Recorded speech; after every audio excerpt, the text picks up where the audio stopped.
One of the nice things about hand balancing training, for example, is I'm doing the same thing each time. That can show a lot of different things about my lifestyle, where I'm at in my life, because I've got a frame of reference. It doesn't really matter what you're working on, if it's weightlifting, surfing, martial arts. When you're doing that same thing over and over again, you get like a frame of reference for where you're at. So if I show up and I'm like, my sleep's been poor, or there's something that's stressing me out in my life, I get an opportunity to see that based on how my body responds. And it's a special place. Finally live with Kyle Carpenter. Super excited. Yes, Carpenter. We've been wanting to do this podcast for quite some time now. So yeah, we've been kind of like dancing around it a little bit. So I'm excited to like be here and be doing it with you. This is awesome. And you're kind of a newcomer here to Wareing's gym, but also Virginia Beach in general. Yeah, we, my wife Laura and I moved here at the end of 2023. So we've been here for a little while. This area was like my vacation spot growing up because I'm from Winchester, Virginia. But living here now has been really, really nice. So getting to know the community and super excited being more involved with the gym. Yeah. What was life like before you moved here to Virginia Beach? So I went to Shenandoah University in Winchester, and shortly after I graduated there, moved out to San Diego. I was in San Diego for about 9 years. And I had never been there prior to moving there or anything like that. I literally got done with college and just packed up my car and was like, I want to go try something out. And I think I freaked my family out a little bit, but, made it happen, and was lucky enough to stay there and meet a lot of cool people and do that. But you moved around a lot, right? A little bit. I was born in Guilford, Vermont. So my dad's family was from there. But we moved out of there when I was 8 and then was down in Winchester. Went from Winchester to San Diego and then from San Diego here. So it's a lot of different areas, kind of like culturally, which is cool because it's like a wide range of experiences. But yeah, it feels like different stuff. Is there any fear of like leaving something familiar to go? Oh man, I mean, live? I think anytime you're leaving something familiar, it's like it's challenging. I remember when I left Winchester to go to San Diego, and now when I've left San Diego to come here, it's like you do miss certain things of anything that you like kind of leave behind to some extent, but then you also have to think about like, what am I expanding with?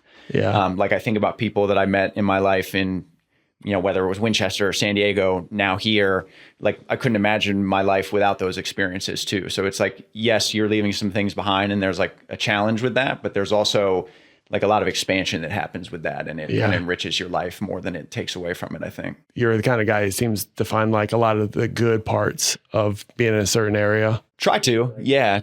With San Diego. Did you ever feel like there was something missing? In San Diego? I mean, I think there's things quote unquote like missing no matter where you go. I loved living in San Diego. I love living here. I think it really is like what you make of it. In San Diego, we were very much in a very busy like city. And as somebody who grew up in a very rural area, I think as I've gotten a little bit older, that lifestyle just wasn't as appealing to me anymore. I kind of wanted to slow things down a little bit, not kind of be in like the rat race all the time type of thing like that. So that was mostly what I think was missing. And it's been nice to kind of come back and like slow down and kind of feel the adjustments lifestyle wise. What have you enjoyed about living here in Virginia Beach? Oh man.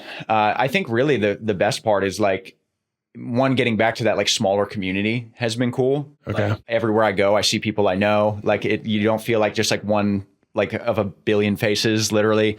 So having like some consistency and like where I'm able to show up every day, like the people I'm able to see, that's been really cool. And being near my family again has been huge. My mom and both of my younger brothers moved here while I was out in San Diego. So we had a whole country's distance in between us for a while, which made getting together, like staying in touch, super, super difficult. And Laura's family is on the East Coast as well. So we've been able to like really have that family time again, which has been huge. Gotcha. So a little closer to family, more sense of community. Definitely. Yeah, it's been really nice.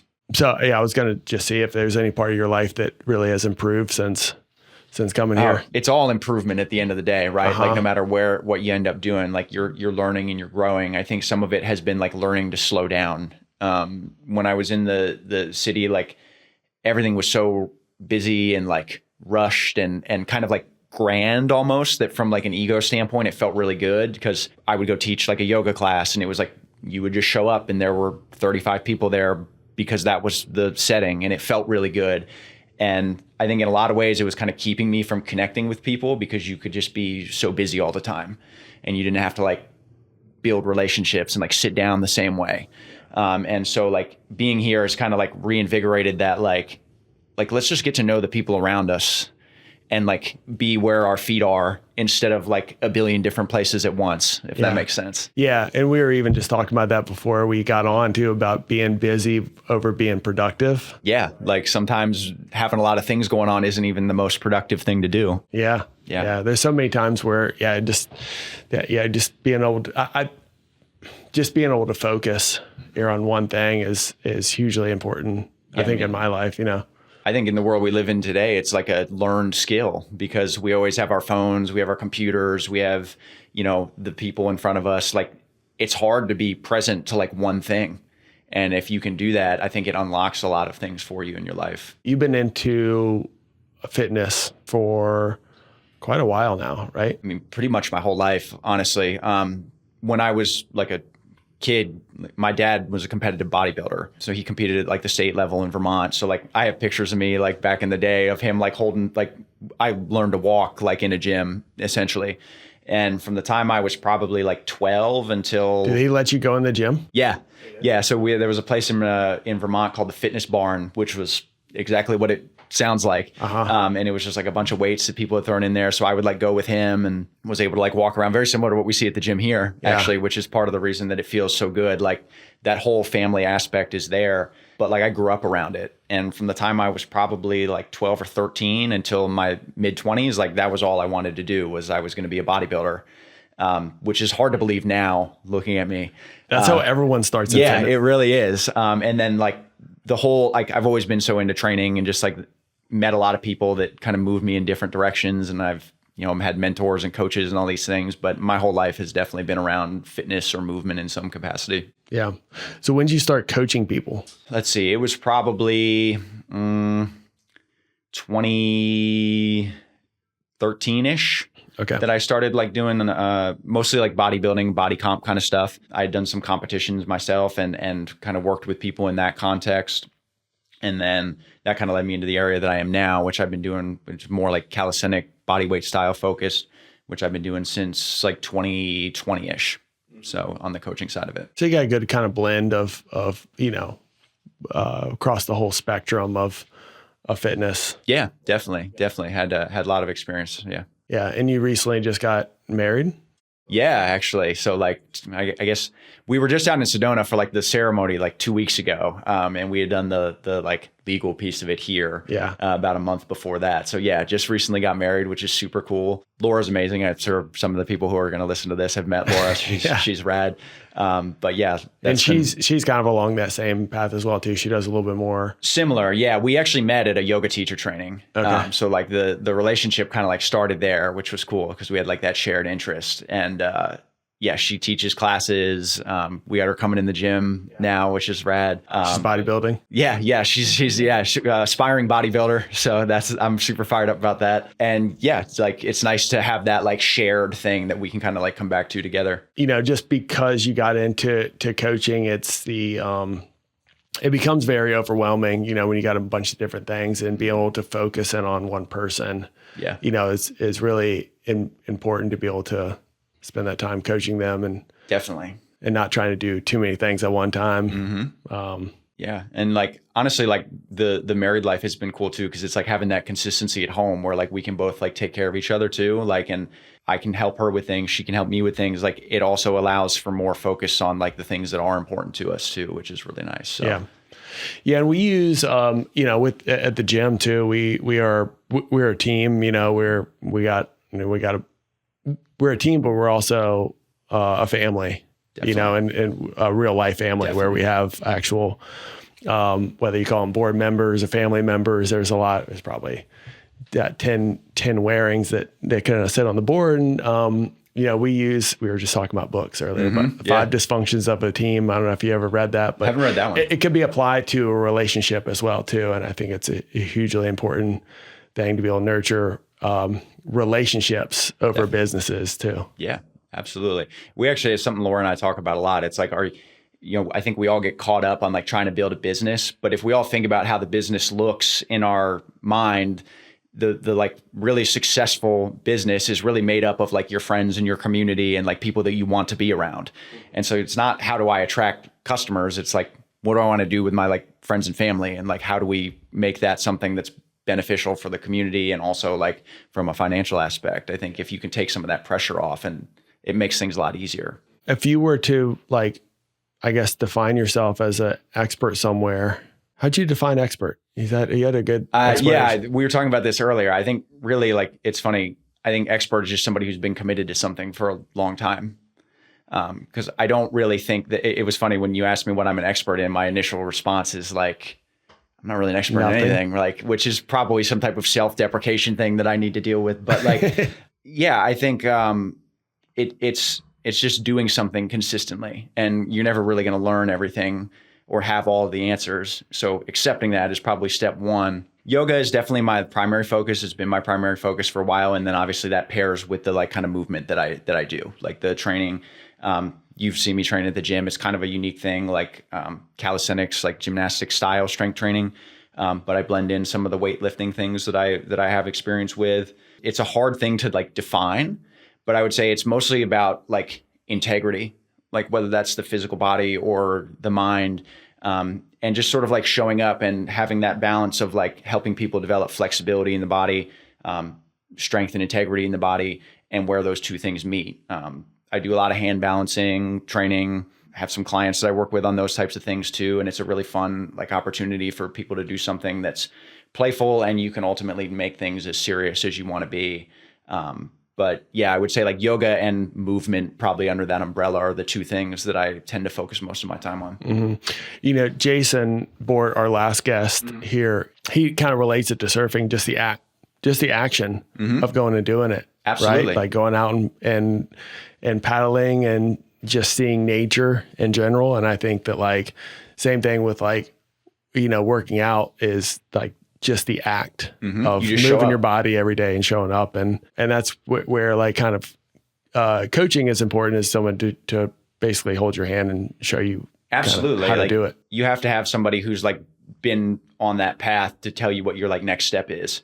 And I've been very lucky in my life to have like always had people around me who could kind of show me like, or tell me like, hey, this is what this is how you progress this, or this is how you need to regress this so that you can take 2 steps forward. And yeah, like you have to have, that's also the benefit of the community piece, like having people around you who can support you and like maybe see areas where you're lacking or have some ability to improve, and just sort of like sticking to it. And when you have those structures and that environment in place, like it really is just about showing up, and the results happen really without your involvement so much. It's like, I just show up, I do the thing. And like, if I look back over 5-10 years, the results are pretty profound. Yeah. Do you have a kind of a structure as far as like how as far as your workout program? Like myself personally? Like your training frequency. It's interesting because I guess somebody who does a lot of yoga too, like I don't really consider that part of my like training, because it's different than like the physical aspect. There's some physical benefit to it, but it's not really something that I'm trying to like achieve necessarily. With the like handstand and calisthenics training, that I'm probably like 4, sometimes 5 days a week, depending on like what I'm working on. And so I'll program things for myself, depending on like what's working for me. But a lot of it is just kind of working the same repetitive movements, and then seeing ultimately, like initially coming from weightlifting, I had a lot of strength, right? But I didn't have like the openness to like bring the arms up and overhead and like support myself there. So had to go through like a prolonged period of like flexibility training. And now it's a little bit more like skill specific. But yeah, I have like drills and skills that I'm working on. I'll program it for like about an hour or so, maybe an hour and a half training session, and just kind of go in and work those. And it shifts a lot, I would say. So depending on like what my focus is, right now it's 1-arm handstands that I'm like really focused on. So I'm doing a lot of stuff to stabilize the shoulders, keep the flexibility that I do have, while, just kind of doing some prehab work as well. Yeah. Do you bring any awareness to like your nervous system as well, as far as like your... Definitely. And one of the nice things about like hand balancing training, for example, is I'm doing the same thing each time. And so that can show a lot of different things about like my lifestyle, where I'm at in my life, because I've got a frame of reference. So like, it doesn't really matter what you're working on, if it's weightlifting, surfing, martial arts. Like when you're doing that same thing over and over again, you get like a frame of reference for where you're at. So if I show up and I'm like, my sleep's been poor, or there's something that's stressing me out in my life, I get an opportunity to see that based on how my body responds, right? So like if I'm having a hard time like finding the balance, very rarely is that like a physical thing. Like, a lot of times it's like I'm too focused on something, or like I'm too worried about being productive, or I've got too many tabs open, like we were talking about earlier. And that'll show up in the physical space, which is why like the consistency is super important. So nervous system regulation being like, okay, do I need to upregulate? Do I need to downregulate? We were talking before this, you got a lot of stuff going on outside of, training. So like right now I might just need to go for a walk, might need to go for a jog, something where I can like tune out. But if you're not doing those like consistent check-ins, you don't have the opportunity to like receive that information. So the workout, the performance is really the result, right? Correct. For how well you're basically living your life, right? I think that's one of the cool things about like physical training. And like, I know you've done a lot of physical training in your life too. And like, yes, you can see like the end result. You can see like the big lift, or you can see like a yoga posture or a movement. And you have some frame of reference for like what's happening there. Like you can see like, okay, this person's strong, or this person's very flexible, but like it also is a expression of like commitment to yourself and kind of like that consistent check-in. You can't do those things. Like there's no shortcut to it. And so you don't know necessarily what that person's worked through, but you understand it when you're in the presence of it. You're like, oh, like there's a meticulousness to this. There's like an intentionality to this. And that shows up in any type of physical practice. So it's like, it's all physical, but it's also all mental. Yeah. You can't cheat it. Yeah. Right. 100%. You can't just get the trophy. Mm-hmm. Right. Right. Exactly. Yeah. And so like, ultimately that stuff's a reflection of like how we live and like where our priorities lie. And like, I think that's what integrity really is. Yeah. Yeah. Do you ever see like, so with handstands, like you hit, like there's I guess you're doing one arm handstands now, which is an ultimate like progression. Mm-hmm. Like, is there a ceiling that you start hitting on some things? I know like, as far as bodybuilding, you kind of, you can kind of hit a ceiling a little bit, and you always want to see growth. Yeah. Somewhere. It's not always linear. No, definitely not. I was going to say, if there's a ceiling that I hit, I'll let you know. Yeah. I don't know if I'm really like at that point. And, I am fortunate to have some people who help me with that are more advanced than I am. So the transition from like 2 arms to 1 arm, for example, is a good thing. Like I've been working on like my 2-arm handstand for probably 7 years now at this point. And I started thinking I was ready for 1 arm about 6 years ago, which is not how that works at all. I thought I had a really good like 2-arm handstand, and then I started wanting to progress it towards like other things. And I met with coaches who were like, no, like you got a lot of time to like put into this. When you get to that point, like that's the ceiling for some people, because their ego can't handle the like, I'm not where I want to be. And so the thing is like, hey, I'm not going to do this. And I had to deal with that in some capacity. But right now it's just, you can kind of endlessly fine tune things to the point that, you want to. It can be hard not to get a little bit too over analytical with it, I think at times, but, have you dealt with some of that? Oh yeah. Like, yeah. Yeah. Especially something just being that's too obsessive. Yeah. Which is kind of something that I struggle with like in general. So trying to be like mindful of like, am I serving this thing, or is it like serving me? Because there's a lot to be said for that. Yeah. Yeah. Yeah. I mean, it's interesting too, when when there's something that's, physical training wise that you become obsessed with, it can become negative too. Most time we think of it as like, eating garbage or something like that, which would be our vice, but sometimes overextending yourself on the physical side. Yeah. And, it's like, I've definitely been through periods in my life where I had something that wasn't physical that I needed to deal with, that I kind of filled up my time with physical training to avoid. So it's like, I've had periods where I was training like 3-4 hours a day, just myself. And in my head, I was like, I'm doing this good thing for me. It's all health related. And like, it really wasn't, because it was like an avoidance thing. And it was a good way for me to like be like, I'm super busy all the time, so I don't have to deal with these other things that are, you know, a little bit more challenging to me. Yeah. Yeah. Do you feel like you've learned a little bit over the past couple of years on how to balance your life a little bit better? Yeah, I think so. I mean, I hope so. Yeah. I definitely am still very engaged in like the training and like have a pretty big commitment to that. But I think now I'm more comfortable, I would say, taking like time away from it if I need to. And also, you know, like I said, like by showing up consistently and kind of having that open mind, like you start to realize like, okay, what is the body telling me here? Like, because, you know, tension in the body is very often not just like a muscular thing. It's something that, you know, comes down from, like we said, is there like an imbalance in our life somewhere?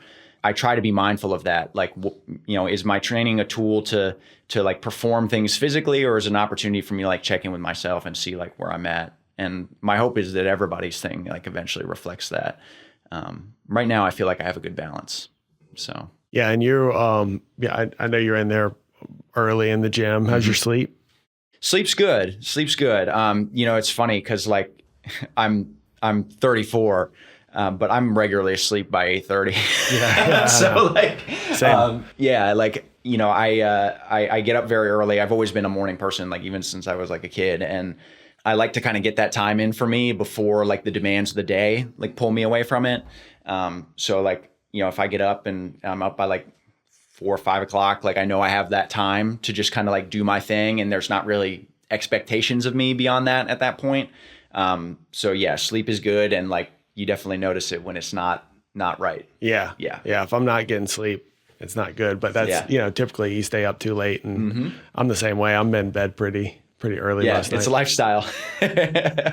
Yeah, so it's been good having you part of the gym. You're shadowing right now in the gym, and the team is being real hard on you, which is good. I think you should be. Team's great. Yeah, they're great. Yeah, okay. I haven't spent too much time with you, but yeah, you've been in there. And we're, you know, I think we're fortunate enough to make you part of the team moving forward. So that's going to be pretty cool. Yeah, super excited about it. And I was actually over there this morning and was hanging out with Jimmy and just kind of getting a sense for everybody and how we're running the classes over there. Honestly, it's just been super fun to see like how people are doing things, you know, what's familiar, what's different. I'm really, really happy to be part of the crew. Like it's, you know, the training I was doing previously was also a small community.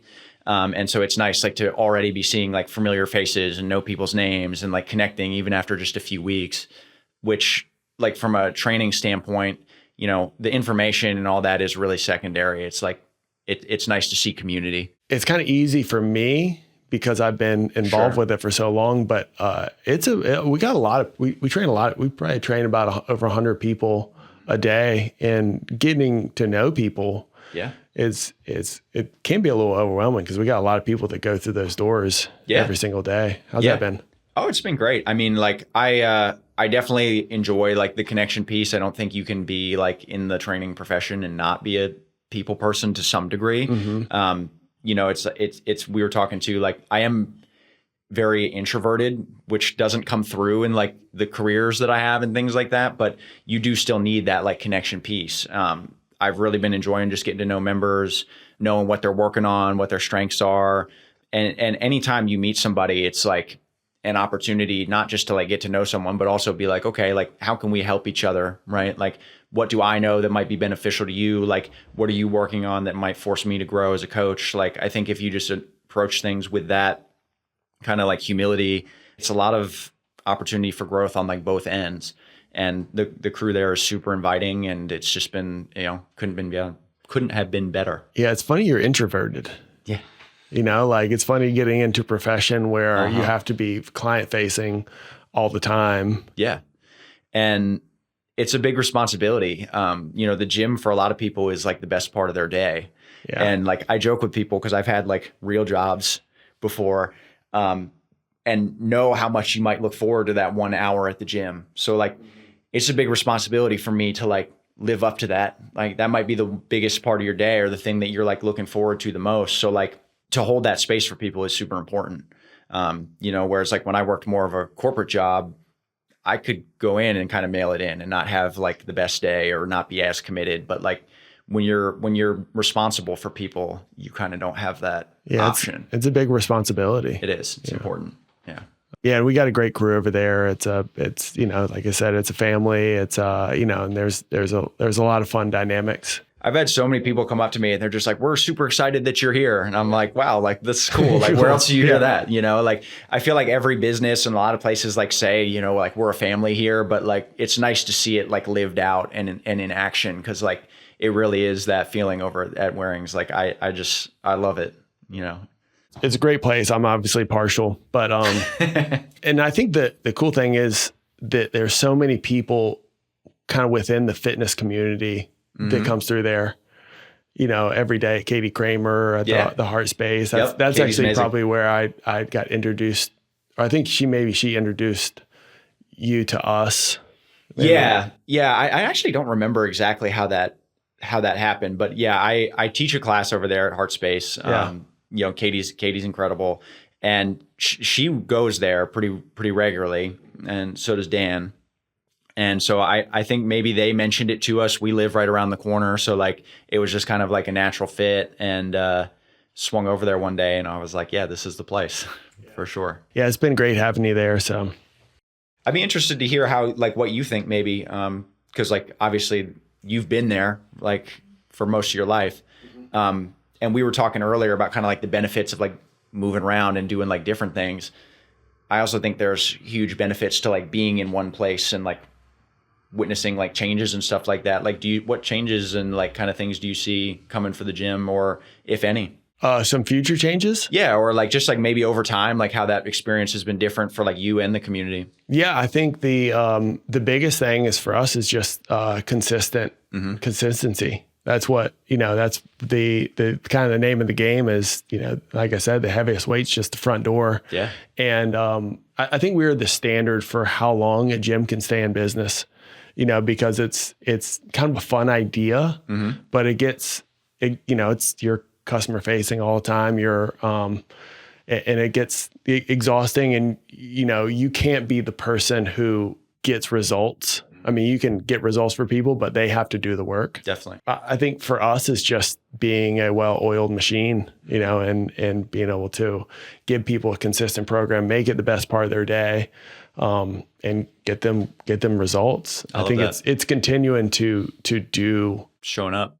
Showing up every day. Yeah. And it sounds really easy, but it becomes that's where a lot of trainers, gyms fail, is like it just becomes too tough. It's not glamorous, right? Yeah.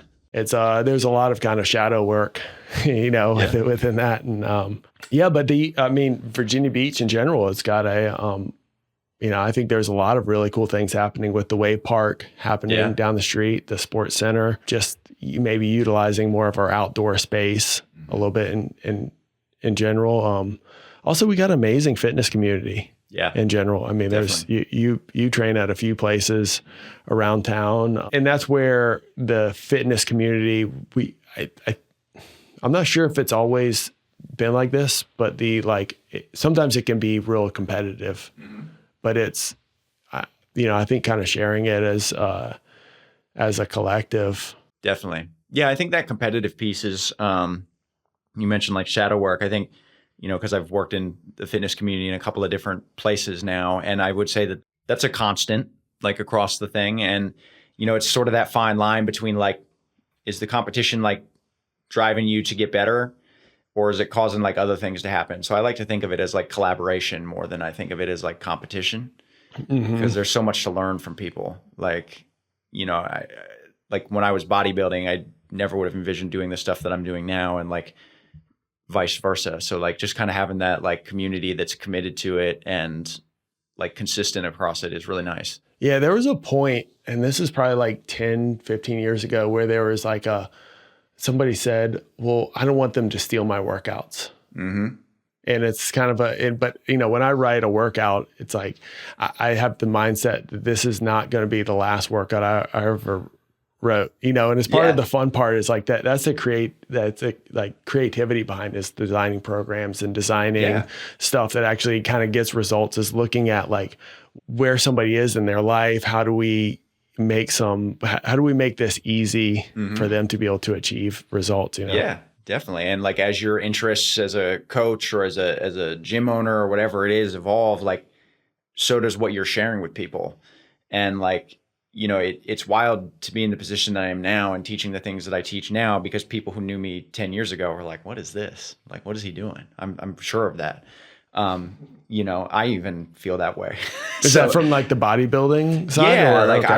I was a crazy young person, and like really into like. Weren't you in a hardcore band? I was in a metal band for a long time, and like, I think the yoga piece of it, which we haven't like talked about, like the mindfulness aspect a whole lot, but like that was something that needed to happen for me. Because everything was just like intensity, like you can see the whites all the way around the eyes, like kind of like clutching, and you can get a lot done with that energy. But you can't get everything done with that energy. Yeah. You know what I mean? And so that's why I was asking about nervous system. Yeah. Right? Like it's learn how to harness it a little bit. All of my identity was kind of built around like push as a younger person, and like the bodybuilding, and like eventually it became like kind of more powerlifting, the music side of it. It all sort of like reflected this, like, I don't want to say like angst, but it was like a intensity and an aggression. And then what happened with like both yoga and hand balancing was I found that there was something that I needed to approach differently. Like, you can't push your way into that stuff. And so you have to almost like develop a softness around these things, because if I try to push into a flexibility pose, or I try to push into a handstand, like, I'm really setting myself up for injury. For me, the way I explain it is like that force and that like tenacity, you can think of that with like skill acquisition, or maybe like your ability to like study something. But those more like soft skills and things that we want in our life, like wisdom, like let's say, you can really only get that by like waiting. Right? Like, you can't do anything to like fast track that. So you have to like understand that there's like a time and a place for everything. And that's where I think like fitness and movement is such a good teacher of that, because it's like, I can get a lot of positive things when I push. Like, I'm thinking like a HIIT class or like a strength training session or something like that. These are beneficial and like necessary things for me. But I can also move in a direction and kind of develop some things when I don't push. And so like looking at that and how it applies to your life, I think is super important. Yeah. And that's where being the best part of someone's day is so important, because we know the results aren't coming right away. And that's where being patient really is necessary. Absolutely. Like even the intense stuff requires patience. Yeah. Like, if you want to deadlift 400 or 500 pounds, wanting it is not enough. You have to patiently build that skill over time. And yes, it's like intensity, and yes, it's force, but if you lack that patience and kind of more of that soft skill, you're going to injure yourself. And I know that from experience. So, and like, I think all of us who train in some capacity have experienced that in some way. Yeah.